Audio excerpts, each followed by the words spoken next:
The Maine Business Show is proudly presented by Poland Spring. At Poland Spring, we've called Maine home since 1845 and are proud to be part of the community. Over the past 2 decades, investing more than $12 million in the place that we call home. Poland Spring, 100% natural spring water. This week on the Maine Business Show, we'll look at what one Maine ocean farmer calls the virtuous vegetable.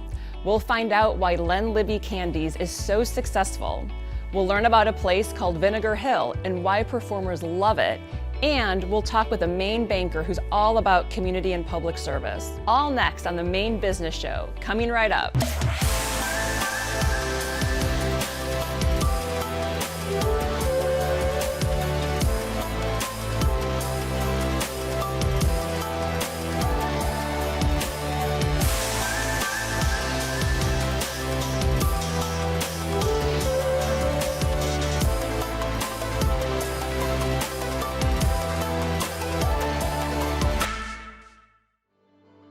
Hi, we're back with another edition of Maine Business Show. I'm your host, Quincy Hentzel. This week, we're on location in Saco, Maine, with one of the state's oldest continually run family businesses, Hancock Lumber. And we're joined by Aaron Plummer, the Chief Marketing Officer, and Mark Hopkins, the Retail Chief Operating Officer. Thank you for being here today and for hosting us. It's great to have you guys here. Thanks for coming. So Aaron, as Chief Marketing Officer, it's your job to promote this 175-year-old business. What is the first thing you tell people about Hancock Lumber? I say it's a great place to work. Today we have multiple locations across Maine and New Hampshire, over 700 employees, and we're trying to keep the best of the past and keep getting better so we can have a future for generations to come.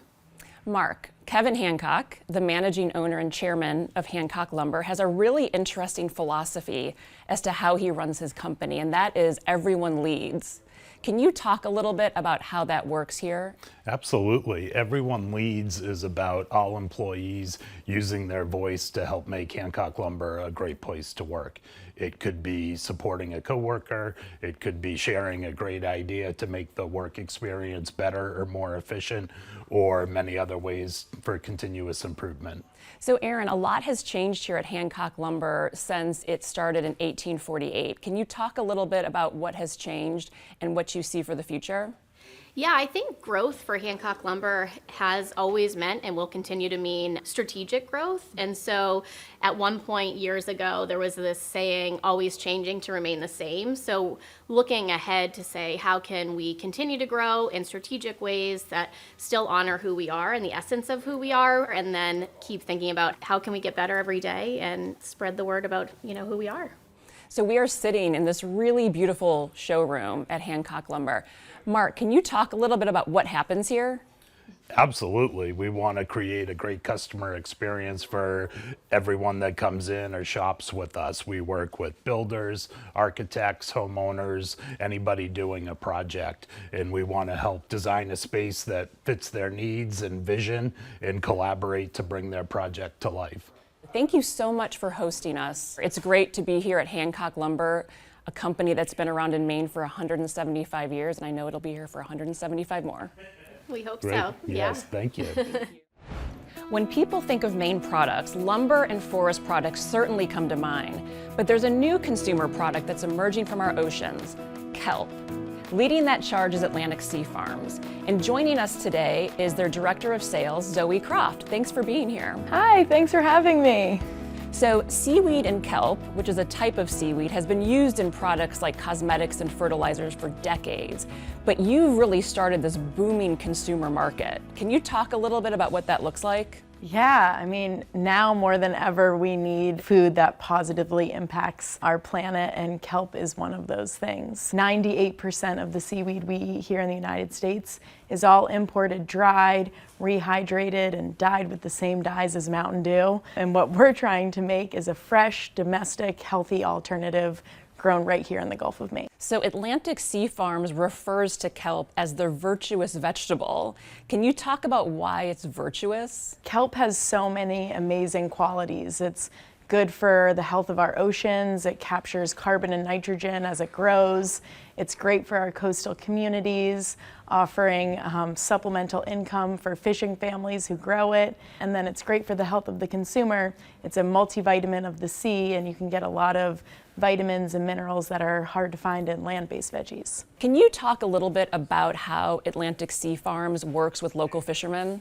Yeah, we have this incredible industry and fishery here in Maine. A lot of them are looking for supplemental income sources in their off-season, and that's what we're able to provide. Kelp is a winter crop, so it's counter-cyclical to the lobstering season. It uses all of the same infrastructure, boats, crews, ropes, buoys, and so they're able to become profitable quickly, make money on the water, growing something that's so good for the Gulf of Maine, and provide a great food source for all of us. Your company has a mantra, doing well by doing good, which I love. Yeah. How do you implement that company-wide? Good food should do good. So that means everything from the people we partner with, the products that we make, the social and environmental impact that we have here every day on the coast of Maine. So I'm a consumer and I would love to find ways to eat this virtuous vegetable. How do I do that? What are the products out there? So we have a wide range of products. You can find us in your refrigerated sets in grocery stores in the frozen aisle. We just launched an amazing sea veggie burger, which is a perfect center of plate option for people. Think of kelp like any tender, mild green vegetable, so you can throw it into stir fries, salads, soups. We have smoothie cubes for your everyday superfood smoothie, and delicious kimchis and seaweed salads for adding to any dish. So in looking at the future of kelp production, what's in store for Atlantic Sea Farms and for the state of Maine in being a leader in kelp production? In partnership with our coastal communities, seeing more people out on the water farming kelp, and getting more consumers excited about the health benefits and the positive impact it can have, and really bringing our mission nationwide and getting people excited about the important work we can do here domestically. Well, Zoe, you've really opened the eyes of all of our viewers on kelp and kelp production in the state of Maine. So I want to thank you for that, and thank you for joining us today. Thank you so much. It's wonderful to be here. Still ahead, since 1926, the sweet taste of success has lined the shelves at Len Libby Candies. Welcome back to the Maine Business Show. Len Libby Candies in Scarborough has been making premium chocolates and confections since 1926. In 2023, they were voted Maine's best candy store by statewide listeners in the Portland radio group Best of 207 contest. The store's owner tells us about this historic Maine business.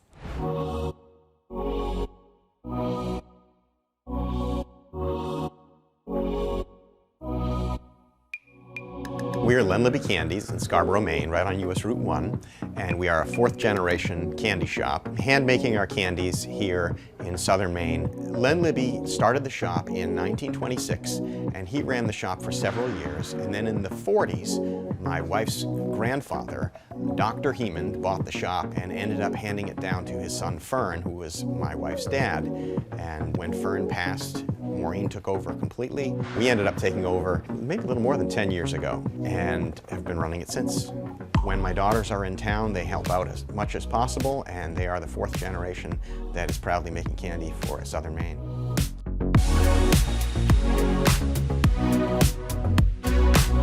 Many people are surprised that our best-selling candy in the shop by far is our Bangor Taffy.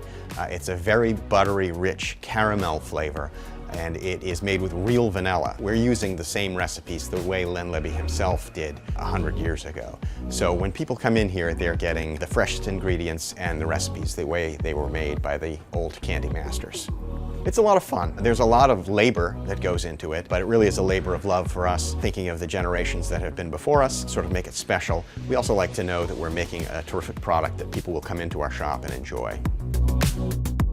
Particularly unique to us, of course, is that we have Lenny, the life-size chocolate mousse. We actually do get international visitors who say they came to Maine because they wanted to see Lenny. So Lenny is a draw nationally and even internationally. Lenny was the brainchild of my mother-in-law, who is 83 now, and I kid around that she's retired down to 40 hours a week. 27 years ago, she came up with the thought that she wanted to build a life-sized chocolate mousse, which was really a pretty shocking idea at the time.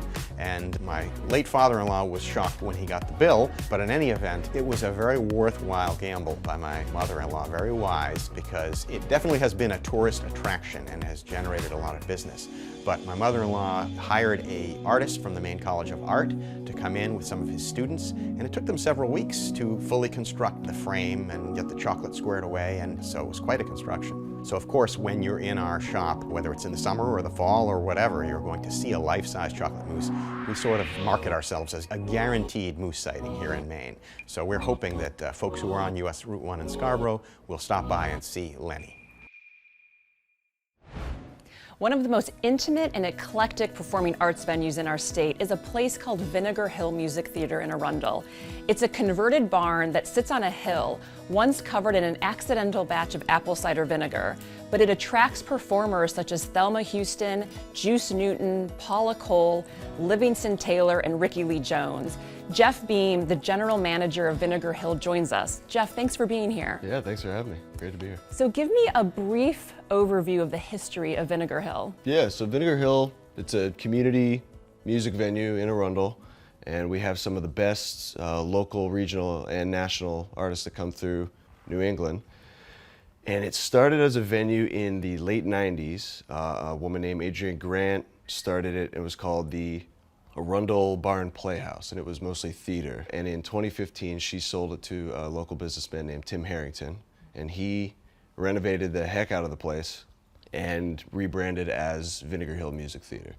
And then the pandemic hit, and like every other venue in Maine and around the world, Vinegar Hill had to close down for a bit, and it was during that period that he decided to sell to the current owners, Michelle Bundy, Craig Cameron, and Pete and Emily Haranes. And so Vinegar Hill has been around for a bit, but it's also kind of a new start for Vinegar Hill. So I've seen Vinegar Hill. It is a beautiful space. It's also a pretty small venue and off the beaten path. So what's the draw for performers to come to Vinegar Hill? I think Vinegar Hill is kind of, it represents a real Maine experience. It's kind of close to the ocean, but it also feels like it's in the middle of the woods. So it's kind of the best of both worlds there. The old barn gives it that Maine feel, I think, but it's also a state-of-the-art facility, so it's good sound quality. And then there's also a farmhouse attached to it, so artists can stay at the farmhouse and get kind of a nice Maine getaway when they come as well. What has been the effect of Vinegar Hill on the surrounding businesses in Arundel and beyond? I think a venue like Vinegar Hill is kind of a catalyst to get people out. It's the event. People obviously go out to eat all the time, but it's the event that draws people out, and so when they're coming to see a show, they go out to eat before or after. If they're not from the area, they're staying at a hotel. There are studies that show that people that go to concerts spend X amount of dollars on the surrounding businesses, so I love talking about that because it shows that the arts in Maine is a real economic driver, and that's not a narrative that's always talked about, so I like being able to talk about that. Well, I know you have a great lineup this summer and fall, so I am definitely planning to come see you. Thank you so much for joining us today, and I hope you'll come back to visit us soon. Oh yeah, of course. Thank you. Portland's Bayside neighborhood has undergone distinctive changes that's brought new homes, new businesses, and new energy to what's traditionally been an industrial part of town. Where you once saw heavy equipment, garages, and warehouses, you now find breweries, distilleries, restaurants, and even a place to exercise. We're standing in West Bayside, Portland, Maine. This is 82 Hanover Street, directly across from Bayside Bowl, which a lot of people are familiar with. So this is a 40,000 square foot historic brick building, single level, vaulted ceilings. It originally was built for the Department of Public Works in the city of Portland. We've created this place where people come together throughout the day into the night. We have Cycle Bar, Batson Brewery, Wilson County, Banded, and then also some kind of cooler office space like Knickerbocker next door, and of course Port Properties office here. So I think we set out with a mission, and I think we accomplished it. What this neighborhood does that I think even the old Port struggles to do, it adds a level of accessibility and convenience, so it can pull from a wider radius of consumer coming from different places that may not go into, Exchange Street. This newly developed area of Bayside includes one of Portland's newest places to let off steam and burn off calories, Cycle Bar. Welcome to Cycle Bar Portland. My name is Paige Ferguson, and this is my mom, Julie Marchese, and we're co-owners here at 82 Hanover Street.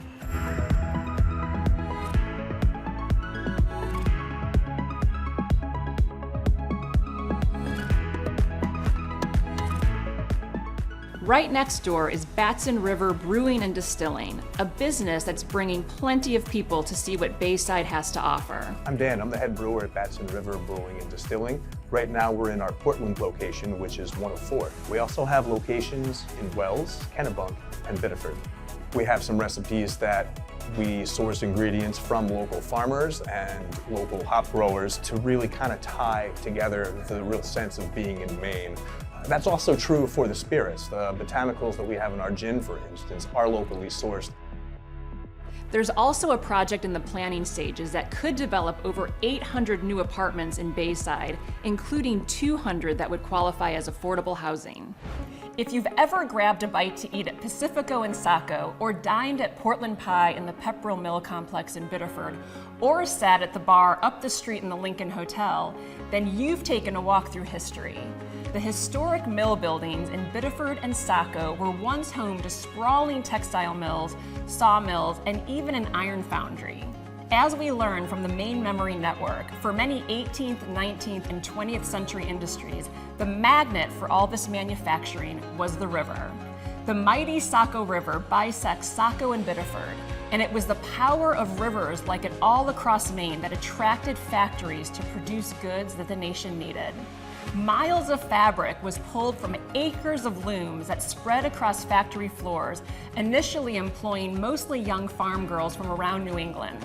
Some came to help support their families, and some tried to earn financial independence. They came to Biddeford and Saco and lived in boarding houses that were owned by the mills. But by the middle of the 19th century, a wave of immigrants coming to America from French Canada, Eastern and Western Europe, Greece, and Russia found their way to the mills in Biddeford and Saco. And now most employees were men. The mills, the services that grew up around them, and international cultures that fed the area turned Biddeford and Saco from small towns to urban areas with booming populations. The mills are an inextricable part of the history and newly repurposed and thriving part of the present of Biddeford and Saco. Each week, we're joined by a recognized business leader in Maine, and this week, we're excited to talk to someone who keeps public service front of mind in all of her business. I'm so happy to welcome Jean Hewlett, CEO of Maine Community Bank, to the Maine Business Show. Thank you for joining us, Jean. My pleasure, Quincy. So Jean, you have spent your entire career in business and financial services. You also served as President Obama's Small Business Administrator, and before that, the New England Small Business Administrator. Now you're CEO of Maine Community Bank. Can you talk a little bit about whether you think it's important, maybe helpful, for business leaders to actually do some time in the realm of public service? I think it's helpful to get a bigger picture of what goes into making an economy vibrant, and I believe economic development is my passion. And the greatest economic development tool is a community bank. When you took this job 5 years ago, you said that community banking is important to you. Why is that? Community banks are so important to the fabric of Maine. It's the community banker that really is embedded with the small businesses, the students, the needs of the community, and they're in a position to really make a difference. The large national banks, they have a place, but they don't really answer the needs in a specific way to the person or the company. And a community bank is really tied in. We know the customer, we know them well, we know the community well, and so sometimes our decisions can be better informed than if you're going through some sort of credit scoring model or a decision that's made out of state. We make our decisions locally, we know who our customers are. Jean, thank you so much for being here today. And a fun fact that I must share is that you are the only female CEO of a Maine-based bank. That's right. Which is incredible. Thank you. Please come back and see us again soon. I'm honored. Water connects us all. As a company that relies on nature, we take responsibility to help conserve it. Our team of experts sustainably source water from carefully selected springs, monitored and managed to help support Maine's future. continuing the legacy of one of Maine's oldest brands for this generation and those to come. Poland Spring, 100% natural spring water. Up next, we go to Cape Nettic to visit the Center for Wildlife, a facility that's treated over 50,000 injured and orphaned wild animals over the last 30 years.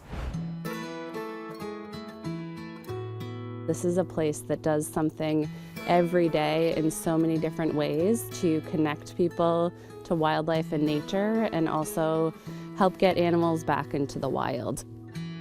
My name is Kristen. I'm the executive director here at the Center for Wildlife, and I'm here with Fern, one of our barred owl ambassadors, and we're standing at the brand new facility and campus at the base of Mount A in Cape Nettic, Maine. The biggest reason why we get animals in at the center is usually that they've been hit by a car, caught by a domestic cat, or dealing with some kind of pollution like lead or other rodenticides in the environment. We have licensed wildlife rehabilitators, and they partner with our volunteer veterinarians.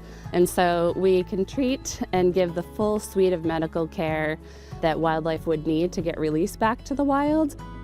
We actually treat about 2,500 injured and orphaned wild animals that represent 190 different species. And we present over 400 environmental education programs to the community each year, and that's from preschool age, even toddlers, infants, all the way through nursing homes, university programs, field trips, and things like that. So this is Zipper. He is our corn snake ambassador here at Center for Wildlife. So our ambassador animals are animals that all came to us here at the center and for one reason or another cannot be released back out to the wild. The reason we can't release Zipper back out to the wild here is because he is a non-native species. You guys want to take a shot at holding Mr. Zipper here? How do you hold it exactly? So I'm going to have the two of you support him. So I'll have one of you just hold the back here. Of course, you give me this. And then of course you're going to get the head area. Oh my God, so he what do I will do? try and curl up a little bit. I'm just going to tilt his head right over here. So just, perfect. if you just hold your hands out flat, he will just do his thing. Okay. Hi, Zipper. Hey, Zipper. Oh, can you feel his tongue? Is this the first time holding a snake? It's the first time. Awesome. The new facility allows us to offer so much more to the community and to say yes to things that we had to say no to before. Schools can book their field trips here and families can come and visit. We have programming like We Naturalists for young families, Become a Biologist for middle schoolers. People can drop by and just interact with all of our exhibits, vernal pools, see reptiles up close, even get out on the trails that connect to Mount Agamenicus. Oh my God. Yes, he's very, very excited. It's lunchtime. This is Henry the porcupine. Up close and personal, bud. Henry actually doesn't have a physical injury. After he was found in the wild as a little porcupet, as they're called when they're juveniles, he was unfortunately taken into someone's home as opposed to being brought to a facility like ours. So Henry became habituated with human contact at a very early age, lost some of those natural survival skills that he would need for the wild. Wow, this is awesome. Henry looks a little extra puffy right now because he's got his winter coat on right now. Yeah, so a little you can frizzy, see, huh? yeah. So you can see all these hairs in amongst all of those quills. Henry, nice to meet you. Enjoy Thanks, your Henry. lunch. Good job, buddy. I feel very honored and lucky to be able to teach people how wildlife and environmental health are interconnected.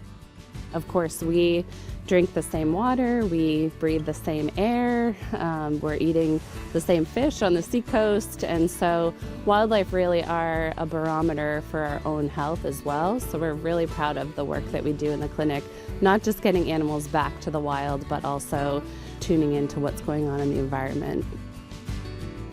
Goodbye from Fern and myself and the whole team at the Center for Wildlife, and we hope that we get to see you soon. That's it for this week's edition of the Maine Business Show. Our thanks once again to Hancock Lumber for hosting us and to all of our guests. We hope you learned something new about Maine businesses and that you'll join us again. I'm Quincy Hentzel. See you next time.